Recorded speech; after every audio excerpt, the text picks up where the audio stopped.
Olá, sejam muito bem-vindos a mais um episódio do Coluna Sem Neura, o seu podcast com informação de qualidade, numa linguagem que você consiga entender, porque como eu sempre falo, a base do entendimento vem de você passar por todo o seu tratamento sabendo cada etapa, desde o diagnóstico, do tratamento e principalmente a inclusão social.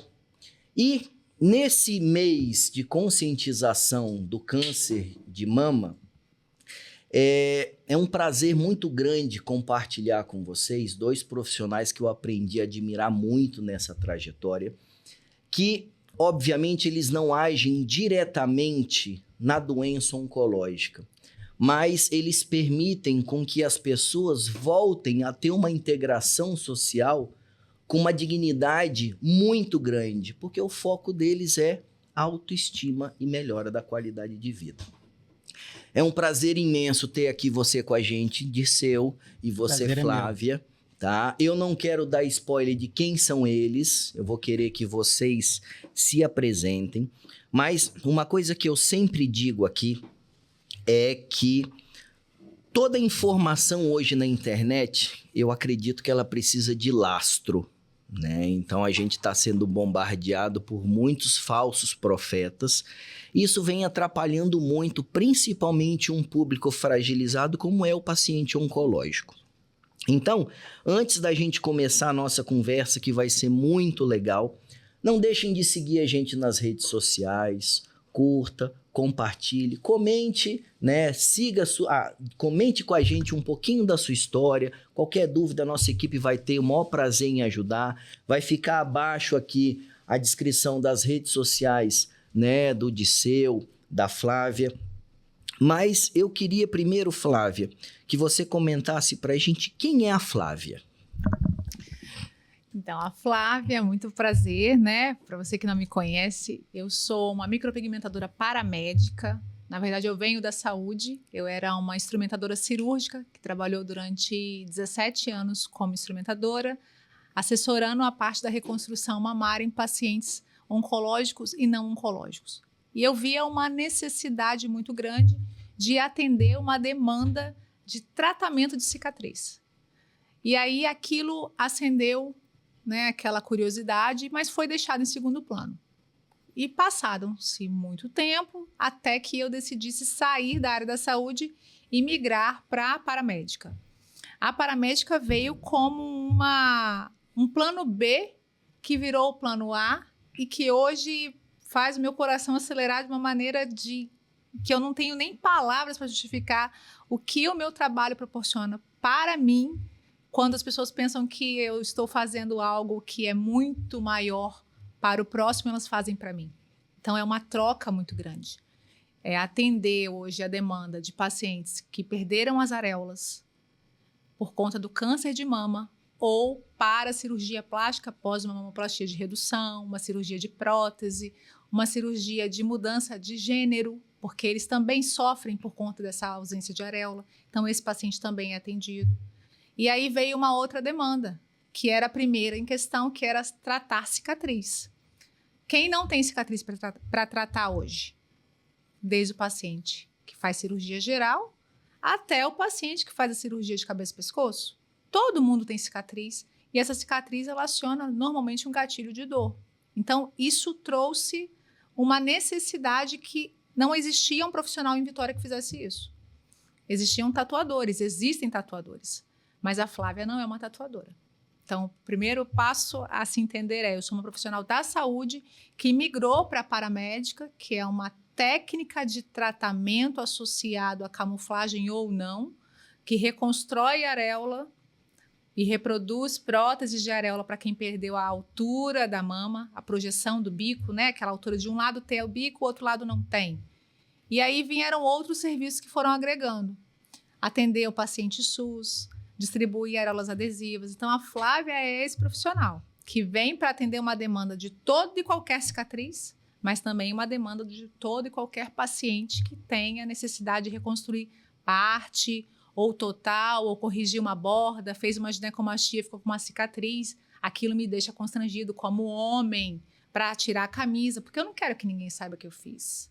Então, eu atendo hoje um leque muito maior, mas o paciente oncológico acaba sendo o meu paciente preferido. Excelente. Não porque ele é coitadinho, não, porque a troca com ele é muito grande. Excelente. Então, para vocês entenderem um pouquinho mais o trabalho da Flávia, nós vamos mostrar um vídeo para vocês poderem ver o belíssimo trabalho que envolve toda essa parte de camuflagem e essa parte de tatuagem paramédica.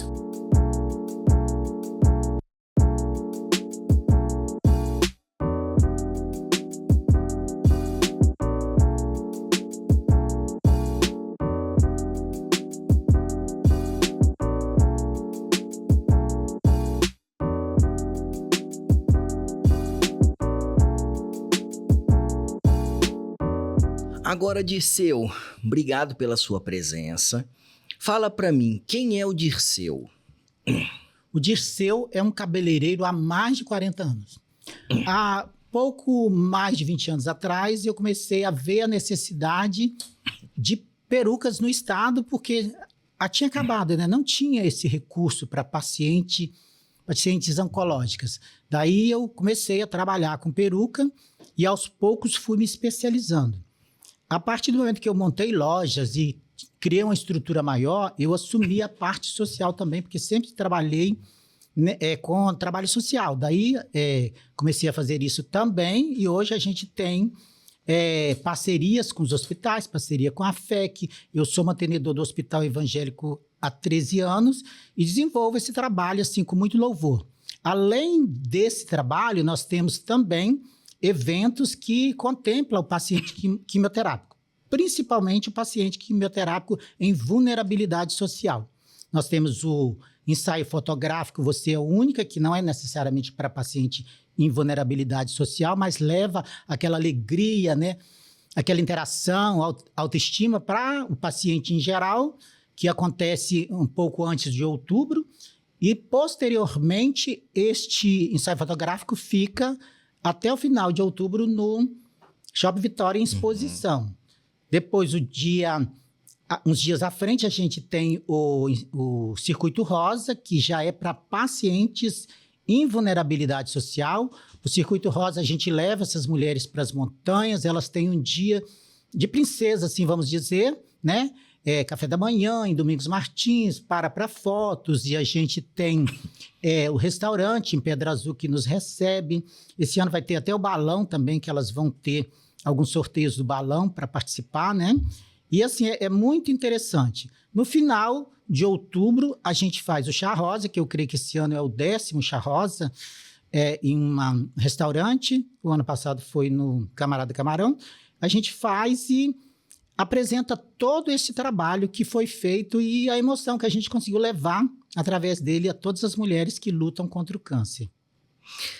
E assim, eu conheci o seu trabalho, fiquei apaixonado por ele, tá? E é interessante para vocês, nós também vamos mostrar um pouquinho agora do trabalho do Dirceu. Assim, aqui eu tenho minhas parceiras, tenho a Isa, tenho o Elcio, assim, nós poderíamos orar.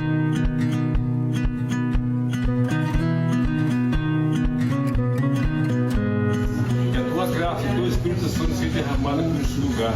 E que o Senhor possa cada dia transformá-lo. Que o Senhor possa cada dia Pois todo um processo trabalhoso que foi, né? Dificultoso. Graças a Deus conseguimos a vitória. Graças a uma equipe também maravilhosa que aqui está hoje. Conseguimos aí ter um momento especial, um momento de rejuvenescedor em cima da minha mãe. Em cima assim de voltar mesmo a autoestima da mulher, de voltar em cima daquilo que ela mais gosta. Voltou a crescer o cabelo, voltou agora a ter uma maquiagem diferente. Algo que faz a autoestima dela aumentar novamente em cima daquilo, né? Que ela sempre prezou para a beleza e para a autoestima dela mesma.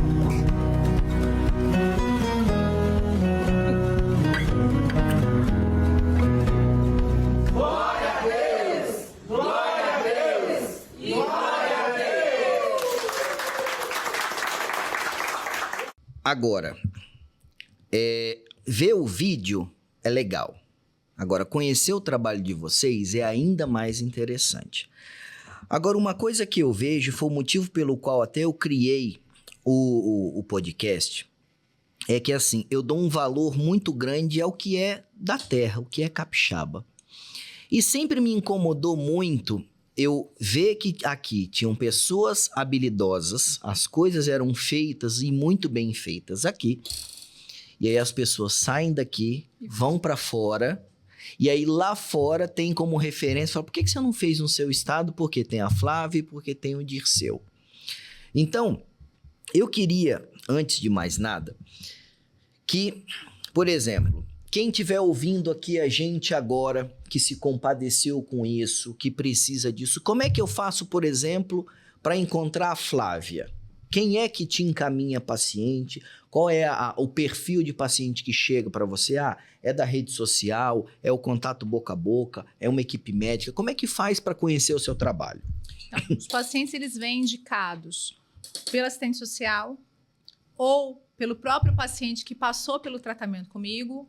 Tem a parte do paciente que vem indicado pelo cirurgião plástico, que aí já é o final, né, do processo de reconstrução. E ele vem para fazer uma avaliação sempre, né, para a gente ver qual é a necessidade que ele tem, se é cicatriz, se é areola, se ele já terminou o tratamento ou se ele está no processo ainda, o que a gente pode fazer e como que ele pode chegar.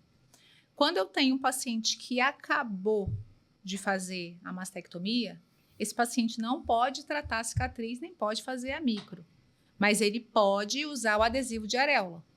Então, o que é o adesivo de areola? O adesivo de areola, ele é um acessório que é autocolante, igual aquele de chicletinho que a gente usava quando era criança, e ele vai ser usado desde o pós-imediato de mastectomia. Então, até que ele faça a reconstrução daqui a 1 ano, ele vai usando o adesivo para diminuir um pouco daquele constrangimento da falta da areola. Esse adesivo é gratuito para qualquer mulher no Brasil. Eu represento o Espírito Santo. Eu distribuo no Espírito Santo para quem quiser pegar, para quem quiser colocar. Eu ensino como é que coloca e ele vem. Esse paciente vai passar por um período muito longo ainda chegar na micropigmentação de areola ou a reconstrução total com cirurgião plástico. O que ele pode fazer nesse meio do caminho? Ele pode usar a prótese. A prótese ela é feita na própria contramama do paciente, usando as referências de cor, de textura, de rugosidade, de referência de tamanho, né, para a gente projetar a mesma areola para ela colar do outro lado. Mas a prótese ela não substitui a micro, porque ela tem bordas transparentes e ela não vai dar uma demarcação ideal como você tem do outro lado. Então, a prótese ela é para ser usada no paciente que está em tratamento. E depois de finalizado o tratamento, ele faz a micro e continua usando a prótese, porque a prótese, para quem não sabe, ela pode molhar, ela pode ir ao mar, ela pode ir para a banheira com um parceiro ou com a parceira, ela pode tomar banho de chuveiro, porque ela está colada nessa pele. Então, ela tem a liberdade de não ter o constrangimento de não ter a outra areola. Às vezes, ela está começando um relacionamento, ela não quer que o parceiro saiba. Então, ela tem aquilo como um acessório. Mas não só como algo afetivo para questão amorosa. Para ela se olhar no espelho, também muda muito. Porque essa areola ela tem uma função de fazer com que o seu cérebro entenda, você entende muito mais dessa questão neurológica, de que existe uma reparação. Não é a original, mas tem alguma coisa ali que está suprindo essa demanda. Então, eu vou esquecer por um momento que eu não tenho areola. E esses momentos vão permitir que essa pessoa se sinta mais alegre, que ela se sinta mais viva, que ela tenha vontade de sair, de recomeçar, de começar uma outra relação, de voltar ao mercado de trabalho. Então, ela tem uma questão muito mais social. Ela vem trazer o paciente para a realidade. Acabou o seu tratamento ou não acabou, mas você tem que continuar a vida. Você precisa continuar. Então, a prótese ela tem essa função. O adesivo também. Mas o adesivo vai deixar um pouco menos, porque ele não dá projeção de altura. E falando nisso, Dirceu, quando a gente fala de autoestima, obviamente que assim, a areola é uma coisa que tem tudo a ver, mas não é todo mundo que vê que você tem ou não tem. Não tem. Diferente do cabelo, né? Então, eu não tenho cabelo por opção, mas não é todo mundo que é assim. Como é que faz para o paciente chegar até você? Quem é que te encaminha? Ele pode ir por conta dele? Como é que funciona isso? Em função dos trabalhos sociais que são desenvolvidos há muitos anos, desde que a gente começou, como eu citei, a gente já é bem conhecido no estado. Quando se fala em peruca, o pessoal entende de ser o Pagel, né? Então, graças a Deus que esse trabalho já deu esse crédito. Mas, além disso, nós somos indicados pelos oncologistas, principalmente, assistente social, hospital, e todas as profissões que trabalham com e prestam serviço a esse tipo de paciente, ao paciente oncológico, no geral, eles indicam a gente.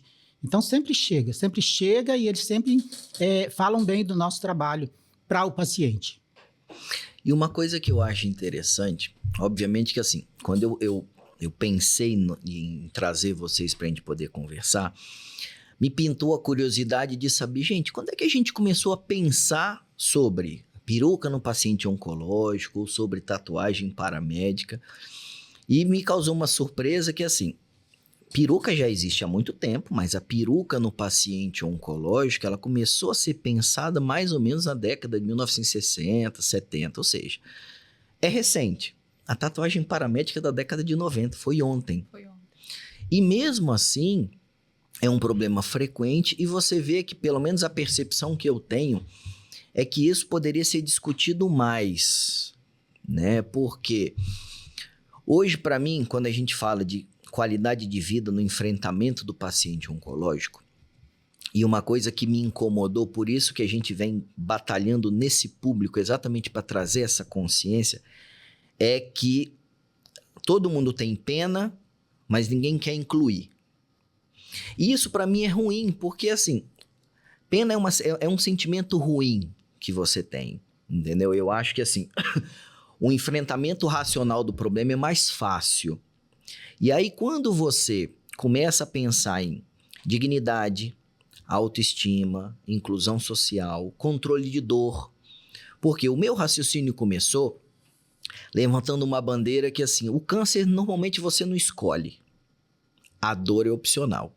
Então, hoje nós temos excelentes tratamentos para dor oncológica, só que a maioria não tem acesso por desconhecimento.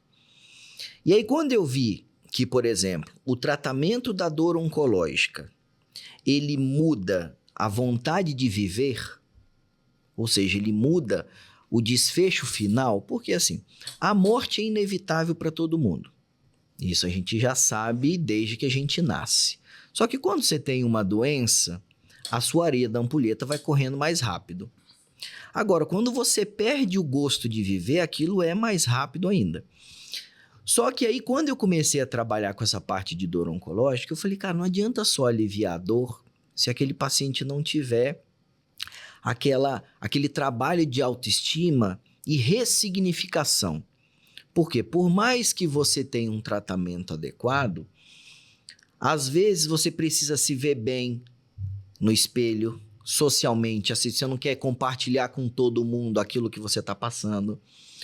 E aí eu queria que vocês, obviamente, se puder ou se permitir, algumas das histórias da vida de vocês dessa parte, que marcou, que normalmente a gente tem uma história que marca, porque assim, eu tive a oportunidade, e aí seria interessante que cada um de vocês fizesse isso, fosse nas redes sociais de vocês dois, e olhassem, porque a gente vê um pouquinho da história e obviamente que assim, a gente se emociona vendo pela rede social, eu imagino vocês ali na hora, porque é uma troca de energia, então acaba que funciona meio como se fosse uma cachaça aquilo dali, né?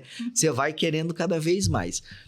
E eu imagino que vocês devam ter várias histórias sobre isso. Teve alguma coisa que marcou você, Flávia? Você falou, olha só, isso daqui realmente valeu todo o meu esforço.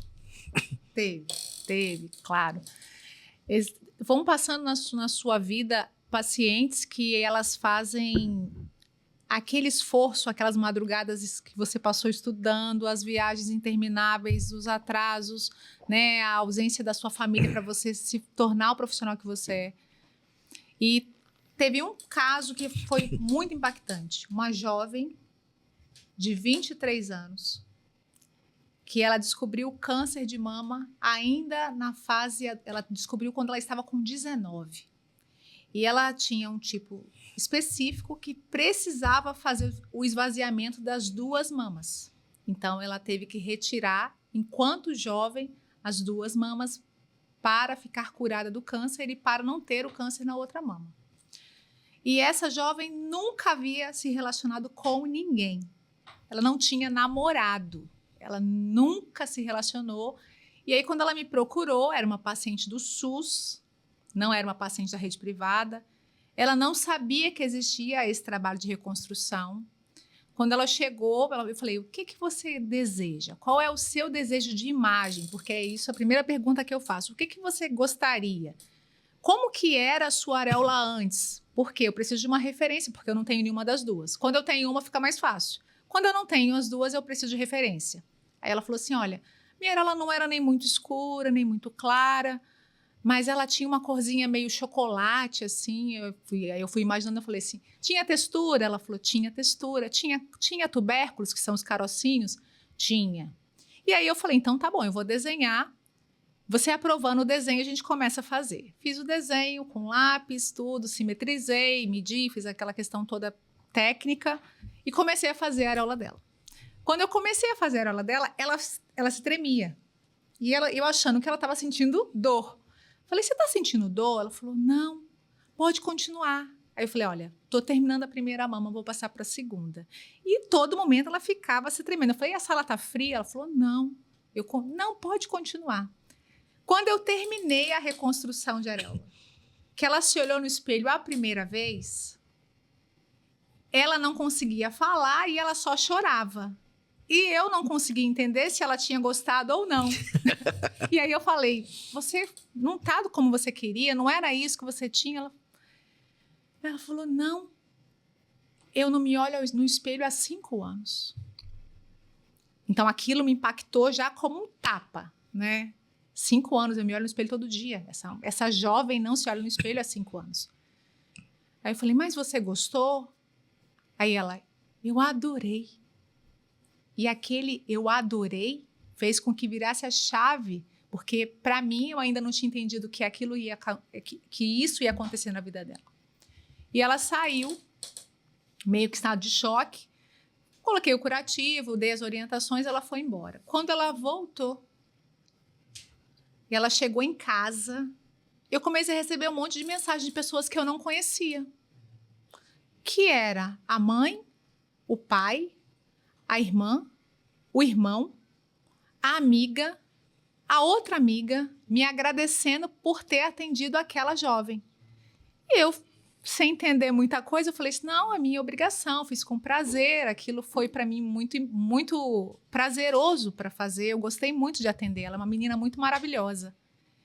E aí eu pensei que ali tinha terminado. Esse paciente volta para mim 60 dias depois para fazer o retorno. Quando ela voltou, Disseu já deve estar acostumado com isso, quando ele vê elas depois de um tempo, mas Daniel também. Era outra jovem. Ela estava maquiada, ela estava com brinco, ela estava com cabelo penteado, ela estava bonita, ela estava com decote. Aí eu olhei para ela e falei assim, mas essa não é aquela pessoa que veio aqui há 60 dias, não. O que aconteceu com você? Ela falou assim, eu arrumei um namorado. Quando ela falou, eu arrumei um namorado, eu comecei a chorar. Porque eu falei assim, você tá falando sério ou você tá brincando comigo? Ela falou assim, não, eu arrumei um namorado e a gente já tá falando em casar. Passaram-se alguns anos e eles já se casaram. E ela voltou para fazer o retoque. E eu, todas as vezes que eu vejo ela, eu me emociono da mesma maneira, como se fosse a primeira vez, como se fosse a primeira paciente. Porque aquela história me deu a real situação do paciente oncológico. Ele deixa de viver, ele deixa de se relacionar, ele deixa de sorrir, mas o principal, ele deixa de se amar. Então, aquilo para mim foi impactante. E vieram outras pacientes com histórias parecidas, mas essa eu acho que de todas elas, por ser tão jovem, me impactou mais. Me deu uma real situação, a realidade do que elas vivem e como eu, como formiguinha, que eu me considero uma formiguinha no meio desse formigueiro, com certeza. Nessa festa toda, eu entendi que muito além do paciente, você reconstrói a família, você reconstrói os relacionamentos, você devolve uma pessoa mais alegre para casa, você tira um paciente da depressão. Então, reconstrução de areola não é um procedimento estético. Isso tem que ser deixado bem claro para as pessoas. Reconstruir a areola não é menos importante do que fazer a cirurgia plástica. Porque eu vou continuar me sentindo mutilado se eu não tiver areola. Uhum. E às vezes as pessoas não entendem, elas acham que é só um desenho. Não é só um desenho. É uma pintura tridimensional de modo que você se veja no espelho. Você vai ver uma projeção, quando você tocar, você vai ver que é plano. Mas ali já tem o conforto daquela figura, que vai causar uma melhora muito importante na vida daquela paciente. E na família dela também. Com certeza, com certeza. Nossa, linda história, hein? E você, Dirceu, com certeza deve ter milhares de histórias emocionantes. Você lembra de alguma, assim, que te marcou? Assim, é só para dar esse entendimento de que a gente tem muito, que toda semana a gente atende, assim, no mínimo 3 pacientes de que a gente faz aquela cena de Carolina Dickman, né? Então, só eu que estou ligado a isso diretamente, só eu faço. Então, assim, nós temos 2 salas de atendimento humanizado. Quando uma está ocupada, a gente vai para outra. E essa retirada do cabelo para fazer peruca com o próprio cabelo é feita com acompanhamento da família. Normalmente, eu sempre falo, traz os parentes, né? E vai todo mundo. Daí, todo dia uma emoção. Às vezes as pessoas falam assim, você já acostumou. Não, a gente não acostuma. Cada dia é uma emoção diferente, a gente chora, a gente abraça o cliente. É uma emoção única a cada dia. E mais o que eu estou querendo citar é uma paciente que chegou, estava fazendo um atendimento normal, né? Que é o salão, e do salão tem as salas de atendimento humanizado que ficam nos fundos, né? Uma fica na sobreloja, a outra fica no fundo. E a atendente recebeu ela e foi com ela para a sala e apresentando as peças. E eu não vi, eu estava lá atendendo, não vi. Depois ela chegou para mim e falou, Dirceu, nós estamos com um problema. Eu falei, que problema? A cliente escolheu a peruca mais cara, e falou que não tira aquela peruca da cabeça. E assim, ela tá lá, e assim, ela não quer tirar. E eu falei, mas que problema tem nisso? Ela falou assim, é porque ela acha que é de graça. Aí você vai lá para resolver. Aí eu fui lá para resolver, e a gente sempre resolve mesmo, né? Não tem essa. Aí tava um pessoal muito simples, e a mulher tava linda, eu não vi ela sem cabelo, porque ela passou por mim, de repente pode ser que ela estivesse lenço, eu não perguntei para as meninas, mas e tinha ela e a mãe dela, ou a avó, não me lembro exatamente, mas simples. Aí eu cheguei, fiz a abordagem, ela falou assim, a gente achou que você doasse, mas aqui você não doa, né? A avó dela. Eu falei assim, a gente pode ver o que a gente consegue fazer por vocês, mas aqui a gente vende. As doações são feitas no hospital, a gente entrega no hospital e eles fazem a doação. Mas ela gostou dessa, mas deve ser muito cara, né? Aí eu falei com ela assim, ela custa tanto, era mais cara, né? Ela custa tanto, mas qual o valor que vocês conseguiriam pagar por essa peça? Eu sempre deixo para saber o que eu consigo tirar dali para não ficar, para me tirar alguma coisa também, né? Eu estou, de qualquer forma, fazendo o trabalho, mas claro. Tirar o que a pessoa consegue pagar, né? Aí ela falou assim, eu não sei, eu não vou colocar preço no trabalho dos outros. Eu achei interessante essa experiência, porque foi a única experiência que eu entendi, que eu tive certeza, foi que Deus falou comigo. Entendeu? Então, foi muito mais forte ainda. Porque, normalmente, primeiro a pessoa fala assim, eu poderia pagar tanto. Eu falo, você não pode pagar um pouquinho mais, não sei o que lá, não sei o que. E a gente vai conduzindo. Aí, quando não tem jeito, eu falo, então tá, vamos fechar aí. Mas essa me deu aquele clique na hora, assim, elas não falavam, a avó não falava, aí eu peguei e falei assim, você me paga tantos reais e dividido em 10 vezes as parcelas. Menina, elas ficaram tão emocionadas, e eu vi que elas começaram a chorar, e aí eu peguei para quebrar aquilo, eu falei assim, olha, e não é porque você está pagando um preço menor, você tem toda assistência e qualquer coisa você volta aqui, que às vezes é um problema simples que a gente resolve na hora, e sair da sala, porque eu também estava querendo chorar. Saí da sala porque eu estava querendo chorar. Só que o forte veio depois. Aí depois eu chorei sozinho, né? Sozinha com a minha atendente. Ela falou, Dirceu, ela chorou, e aí no final ela falou assim que aquele era o único valor que ela podia pagar, e dividido da forma que você dividiu. Então, o que foi mais forte ali foi que, assim, eu tive uma orientação de Deus, Deus falou na minha mente que era para cobrar aquilo, era uma fração, e é o que elas poderiam pagar, e elas saíram dali extremamente emocionadas, e a menina era nova, e saiu linda, eu não via ela careca, mas estava muito bonita com a peça, uma peça super natural.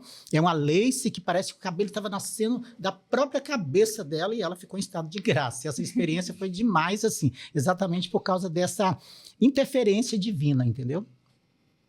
Não, e eu acho que, assim, essa energia que vocês colocam no trabalho de vocês, eu acho que é um negócio que não tem preço. Eu acho que, assim, tem um caso, eu já até contei aqui num outro momento, quando a gente lida com dor oncológica de paciente terminal, e é uma condição bem ruim, era um paciente que ele tinha câncer de pâncreas, e ele estava com uma dor absurda, ele estava sem conseguir se alimentar, porque exatamente o pâncreas, ele dá uma condição dessa, ele estava bem emagrecido, tomava remédio e não resolvia, e a expectativa de vida dele era de menos de 6 meses, e ele estava internado no hospital. E aí nós fomos conversar com ele falou, cara, eu queria ir para casa, mas não tinha condições. E aí nós fizemos um procedimento nele, é um procedimento que ele dá um grande alívio de dor, mas ele é feito para pacientes que têm uma expectativa de vida menor do que 6 meses. E aí é um procedimento que é feito com agulha no centro cirúrgico, no outro dia o cara estava sem dor. Foi para casa, qual era a vontade dele? Cara, eu queria comer um churrasco. Semanas depois ele veio a falecer, mas faleceu sem dor, feliz com a família. Então, assim, quando a gente pensa nessa questão de dignidade humana, eu acho que hoje falta um pouquinho da gente falar de dignidade nessa fase que a gente está passando. Desde a fase do tratamento do câncer, da ressignificação, do retorno à vida e até mesmo nessa passagem.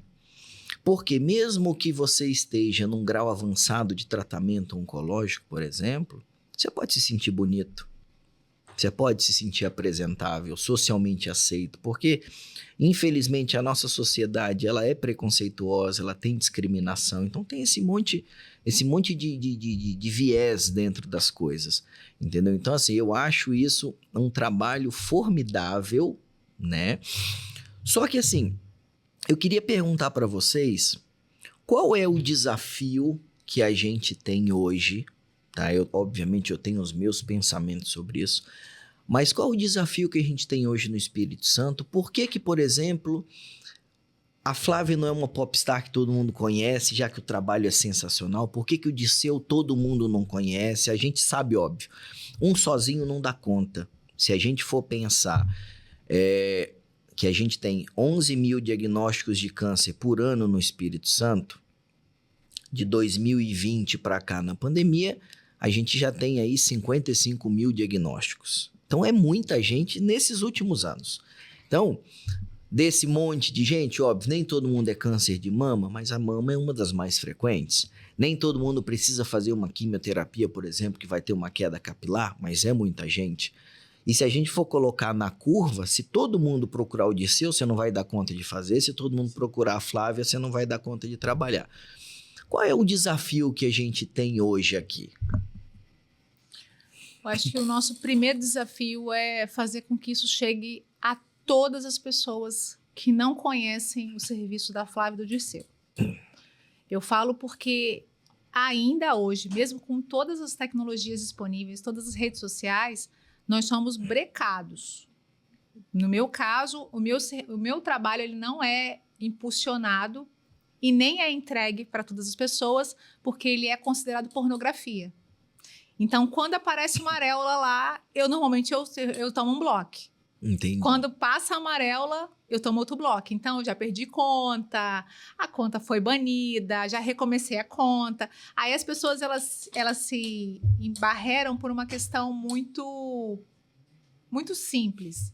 Quando você entra na rede social do Dr. Fulano de Tal, ele tem 45 mil seguidores, ele é uma autoridade. Quando você entra na página da Flávia, que é uma pessoa que já tomou vários blocos e ela recomeçou a conta várias vezes, ela tem 4 mil seguidores. Mas são 4 mil pacientes, em sua maioria. Não são pessoas alheias. Porque quem impulsiona são os próprios pacientes, que indicam para o outro. Tem uma outra questão muito complexa, bem difícil até da gente falar, que é a gente não tem uma empresa, nenhuma instituição governamental, nenhum hospital, nenhuma ONG, nada que nos apoie para atender o paciente SUS. O paciente SUS, ele não consegue pagar uma reconstrução de areola, mesmo que a Flávia faça gratuitamente, que é o que eu faço para todo paciente SUS. Porque isso tem um custo. Nós utilizamos agulhas que são próprias para uma máquina, pigmentos que são próprios para areolas, materiais, insumos, e nós precisamos custear isso. Se eu pensar que eu vou ter que atender por mês 100 pacientes, eu não consigo absorver o custo de 100 pacientes. Mas se eu tivesse uma empresa que custeasse o material, o trabalho da Flávia continuaria sendo gratuito. E o que acontece hoje? Para o paciente SUS fazer o seu atendimento, fazer o seu procedimento de areola ou de cicatriz, ele tem que custear. E às vezes, mesmo dividindo em 10, 12 prestações, 12 parcelas no cartão, o paciente às vezes nem tem cartão. O paciente às vezes não tem como custear 10 ou 12 parcelas. Então, ele deixa de fazer o procedimento porque ele não pode pagar. Então, hoje, acho que a primeira questão que a gente tem é uma questão financeira e social. Eu tenho um paciente que precisa, eu tenho uma demanda, tenho uma fila de espera em todos os hospitais públicos e privados. Só quem consegue reconstruir hoje é o paciente que consegue custear o seu procedimento. Flávia representa o Instituto Livre de São Paulo, que custeia o procedimento? Não, ele só custeia as areolas. E aí, e o restante? O paciente fica assim. A prótese, ela tem um custo porque o silicone, ele é importado, ele é produzido na Áustria. A gente tem que importar o silicone e até para fazer para o paciente SUS, ele tem que custear o próprio silicone, que não é barato. A gente tem que ser real. Todo o material de micropigmentação, de órtese, de prótese, ele é muito oneroso para o paciente. Mesmo para um paciente da rede privada, já é caro. Imagina para um paciente SUS. Mas a gente pensa assim, mas o paciente, às vezes, ele tem outras pessoas que podem ajudar, mas, às vezes, ele não quer contar. Ele não quer pedir. E aí a gente tem essa questão, que a gente fica embarreirado pela questão de não ter um apoio. E as pessoas pensam que isso nunca vai me atingir. Eu nunca vou precisar desse serviço. Até que alguém da sua família precise. Com certeza. Então, a gente já tem uma estatística que a gente sempre usa como referência. De 5 mulheres que você conhece, uma vai ter câncer de mama. E as outras 4 podem ter outros tipos de câncer. Então, eu tenho que pensar que, por mais que eu, Flávia, não tenha, eu preciso fazer a minha parte para ajudar aquelas que estão tendo. Eu preciso ajudar a divulgar o autoexame, eu preciso trabalhar com elas a consciência de buscar um médico periodicamente, se não puder na rede privada, né, que tente na rede do SUS. A gente sabe que é difícil, mas que ela não desista de fazer, porque a diferença entre a cura e a morte é o tempo. Com certeza. A gente tem essa dificuldade de trabalhar com um diagnóstico precoce. Você, como médico, vê isso todos os dias. E a gente precisa ajudar todos os dias as mulheres a chegarem mais rápido no diagnóstico. Seja falando, seja levando para elas informação, levando para elas uma questão que é bem própria do feminino. Você já fez seu exame? Você, como marido, você já foi... Você, como filho, como irmão, como tio, como aquela pessoa que está próxima, amigo, fulana, você fez seu exame esse ano? A gente precisa lembrar.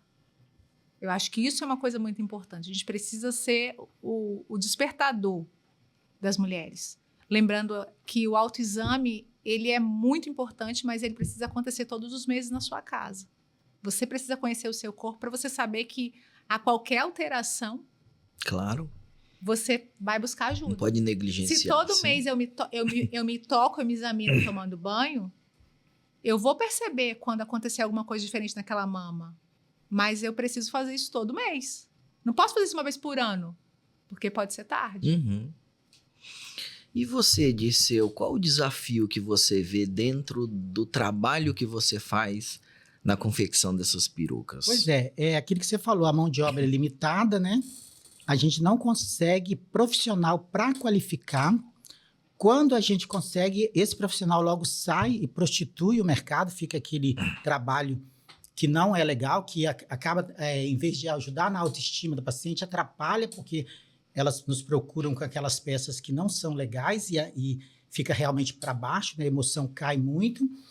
E o Dirceu, ele é único, né? Então, assim, é muita coisa para fazer. Até porque também a gente tem que cortar as peças que são distribuídas, e são muitas peças. Hoje, esse desafio de fazer a peruca em si, ele não existe mais, porque eu já mando os cabelos para fora e as perucas chegam prontas, muitas delas, né? Mas, mesmo assim, os hospitais têm preferência pelas minhas perucas, que elas são feitas com muito carinho, com muito amor, e o caimento é perfeito. Então, assim, eu me aperfeiçoei durante esses 20 anos e faço laboratório o tempo todo. Daí, eu faço peças com muita excelência. Então, assim, existe também o desafio de todos saberem que a gente tem um produto de excelência, um produto de qualidade. A partir do momento que ela vê que esse produto é um produto de qualidade, ela passa também a nos dar mais crédito. Mas, de qualquer forma, a gente não tem esse tempo disponível para poder oferecer mais do que aquilo que a gente já oferece.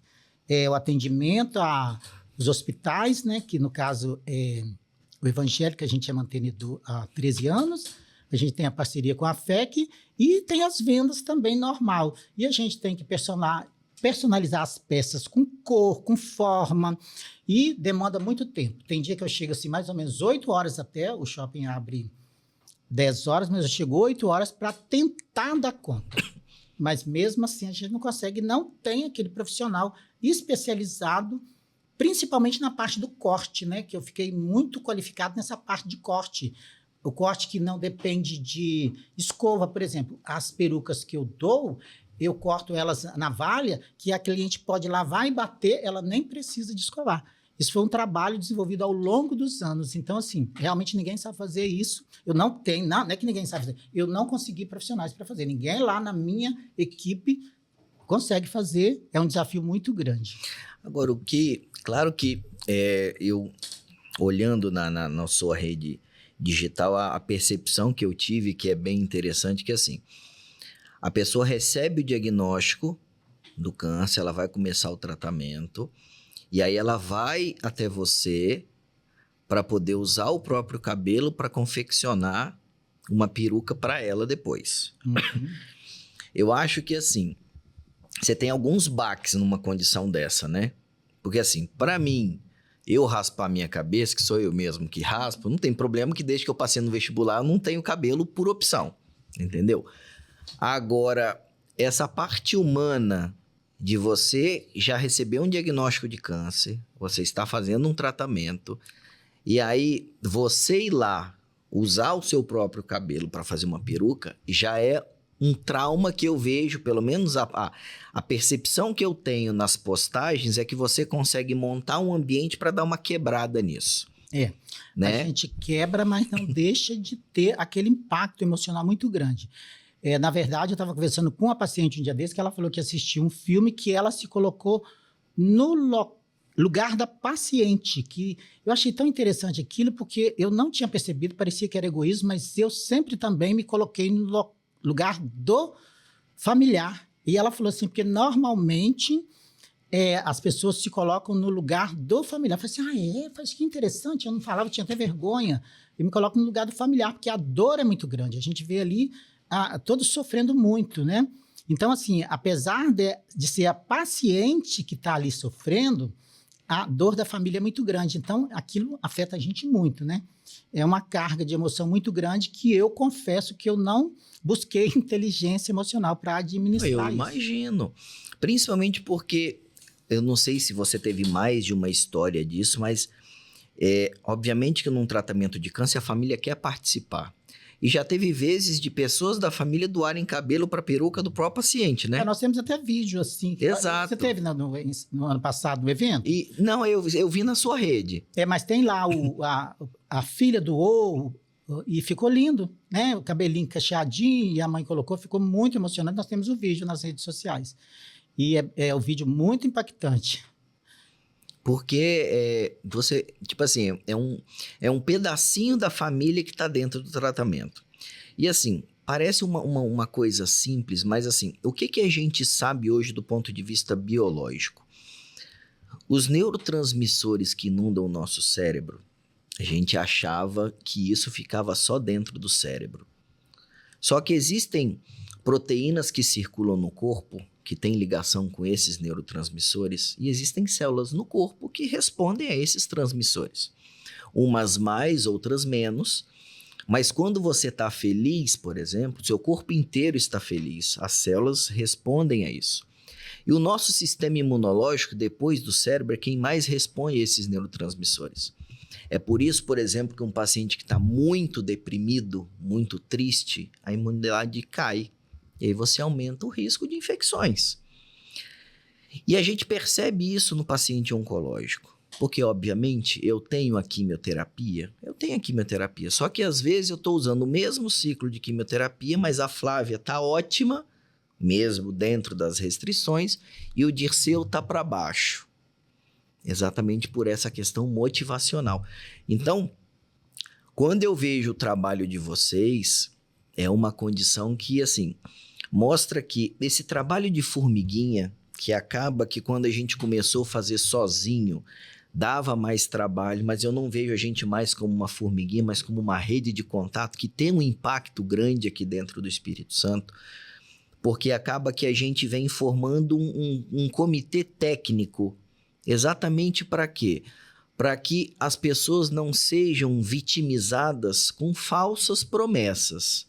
Não tem como, por exemplo, ter uma cura do câncer, não tem como ter uma prótese diferente, não é isso. E também a gente não vai tratar como se fosse um coitado, não é isso, né? Mas é essa inclusão. Então, esse trabalho eu acho formidável, tá? Eu acho que todo capixaba precisa saber que isso está aqui. Então, eu conto com cada um de vocês para seguir a rede dessas feras, que eu acho sensacional, passar, correr, olhar. Eu acho que a gente tem que compartilhar isso mesmo, tá? Porque essa rede do bem é o que você falou. Você pode não ser paciente hoje, mas você pode ser o paciente amanhã. Você vai ter alguém na família que está passando por isso, tá? E eu acho que hoje em dia não dá mais para banalizar isso, uma vez que a gente vem envelhecendo. E o passar da idade é um fator de risco para muitas doenças oncológicas, então não tem como a gente não considerar isso daí. E eu queria, senão a gente vai ficar conversando aqui eternamente, tá? Eu queria, Flávia e Dirceu, que primeiramente vocês deixassem uma mensagem para os nossos seguidores. Obviamente que assim, já de antemão eu agradeço vocês. Esse obviamente vai ser o primeiro de muitos contatos, porque a ideia inicialmente é, primeiro, apresentar o trabalho de vocês ao público capixaba e falar que vocês vão fazer parte, obviamente, né, desse nosso time técnico. Óbvio que a qualquer momento eu vou convocar vocês, porque eu vou ser o técnico do time, para a gente poder discutir em outros momentos, porque a ideia é exatamente a gente fazer um debate de troca de experiências, né? Então, a gente vem trazendo especialistas individuais, mas aí o interessante é a gente colocar visões diferentes, exatamente porque é o que você falou. Hoje, a camuflagem de uma maneira geral é tão importante como a doença, porque o próprio nome já diz, você não quer expor a sua história para qualquer pessoa. Eu acho que, assim, sendo um familiar, um amigo, e às vezes nem da família você quer, entendeu? Então, assim, é um tipo de coisa que hoje, tendo essa tecnologia, porque é o que você falou, ninguém quer isso de graça. O paciente sabe que tem um custo. Entendeu? Então, assim, se você trata com o que você falou, olha só, o que você pode, ele vai fazer de coração aquilo dali. Por quê? Porque ele quer se sentir bem e ele quer fazer parte disso. Então, eu queria que vocês deixassem uma mensagem para quem está seguindo a gente. Fala você que eu... Então, independente de você estar passando por problemas com câncer de mama, qualquer um ou não, todo mundo tem problema, né? Eu tive problema, outros têm problema, e eu acho que o principal solucionador desse problema é Deus. O mais importante é que a gente se volte para o Senhor, que a gente busque a Deus sobre todas as coisas.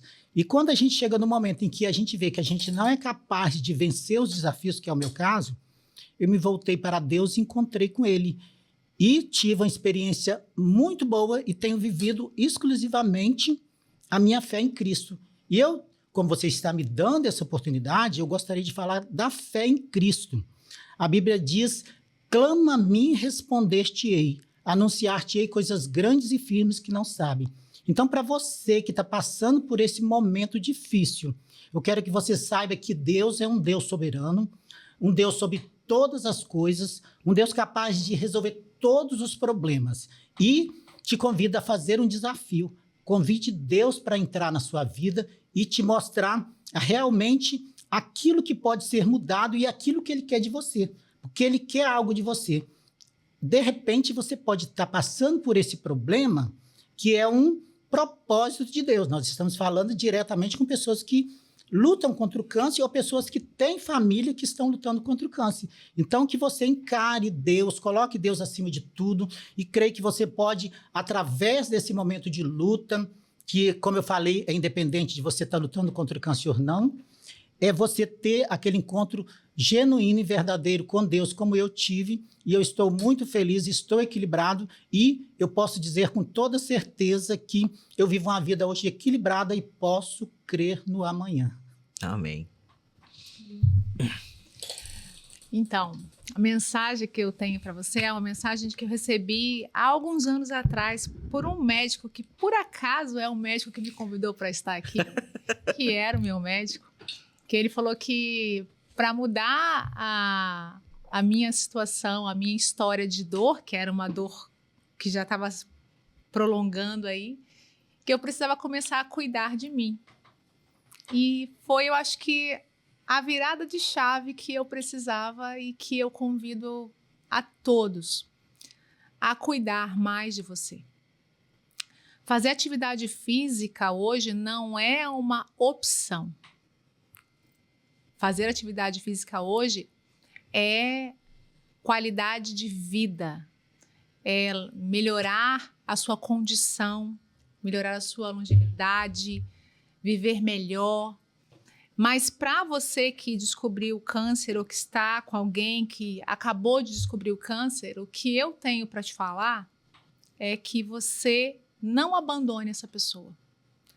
Porque o que eu vejo todos os dias são mulheres que acabaram de receber o diagnóstico e elas são abandonadas pela sua própria família. O marido, os filhos, os irmãos, todos se afastam desse paciente como se ele fosse contaminá-lo com a própria doença. Então, que vocês não abandonem esse paciente. E você, enquanto paciente que descobriu o seu câncer agora, que está na incerteza de que se você vai ficar curado ou não, que você acredite naquilo que seus médicos estão falando para você, que você siga tudo o que foi orientado, que você busque diminuir a sua dor. Hoje nós temos o Daniel, que trabalha aqui em Vitória, cuidando da dor, tirando, ajudando você a viver melhor. Mas que você tenha certeza que você pode contar comigo no seu procedimento, antes do seu procedimento, depois, quando precisar ligar. Flávia, eu estou passando por isso, eu descobri agora. Me fala como é que vai ser, como que você pode me ajudar, porque essa é a minha função. É também te apoiar. Eu acompanho pacientes que não chegaram para fazer reconstrução ainda porque elas se sentem seguras, porque elas sabem que no final do processo elas vão poder reconstruir a vida delas. Seja tratando a cicatriz, seja reconstruindo a areola, ou talvez nem façam isso. Mas esse apoio precisa partir de cada um de nós. Então, você como paciente não se sinta só, você não está só. Tem a mim, tem o Dirceu, tem o Daniel, tem os médicos que estão te cercando. Você não é a única pessoa a estar passando pelo câncer e não vai ser o câncer que vai findar a sua vida se você fizer tudo certinho. Cuide de você, faça atividade física, se alimente bem na medida do possível, faça por você, se não por você, faça pelos que te cercam. Mas não desista. O câncer não pode parar a sua vida e ele não vai te parar se você não quiser. Gente, obrigado pela presença de vocês. Eu que agradeço, tá? viu? Esse com certeza vai ser o primeiro de muitos outros encontros. Obrigada. Tá? Foi emocionante. Tinham várias dúvidas que eu gostaria de tirar com vocês, né? E para você, né? Esse é um tema que ele não pode ficar só nesse mês de conscientização. Ele é um tema que ele tem que ser discutido dia após dia, porque como a Flávia bem disse, isso pode acontecer com qualquer um de nós, tá? Então, não deixe de seguir a gente, compartilhar, acompanhar a evolução, ver um pouquinho da história de cada um dessas feras nas redes sociais, que vale muito a pena. Qualquer dúvida que vocês tiverem, a nossa equipe vai estar à inteira disposição para ajudar. E até o nosso próximo encontro. Então, essa é a prótese que é feita de silicone de platina. Ela é pintada intrinsecamente por dentro dela. Como que ela é feita? Eu moldo a mama da paciente, do lado que ela não teve câncer, e dentro desse molde eu invaso o silicone, ele fica nessa posição dentro do molde, e aqui dentro eu coloco a coloração, o pigmento, que é da cor do próprio paciente. Então, cada areola ela é única. Se você olhar aqui, você vai ver areolas que são com quase nenhuma projeção, que é própria da própria paciente. Tem que ser igual ao do outro lado. Então, não tem como fazer em escala. Por exemplo, em grandes volumes para poder vender para todo mundo. Não funciona assim. Isso aqui é feito sob medida na própria areola. Você percebe que essa aqui tem uma coloração diferente dessa. Todas elas têm textura e características que são próprias. Ó. O tubérculo que eu falei é isso aqui. Ó. Esses carocinhos que tem na prótese são exatamente o que a paciente tem. Quando a gente faz a micropigmentação, a gente reproduz exatamente esses tubérculos também. Então, isso aqui, a prótese, ela vem para suprir a falta de projeção, de altura do paciente. Eu tiro a mama, um lado tem areola, tem bico, tem projeção, que vai dar volume na roupa, e o outro lado fica liso. Então, ele fica baixo. Então, essa prótese ela vai ser colada na mama que ela retirou, para que ela tenha essa projeção e fique igual, né, os dois lados, para usar uma blusa fina, para botar o biquíni, para usar roupa comum, para namorar. Então, a prótese ela tem essa função de dar projeção a uma mama que não tem.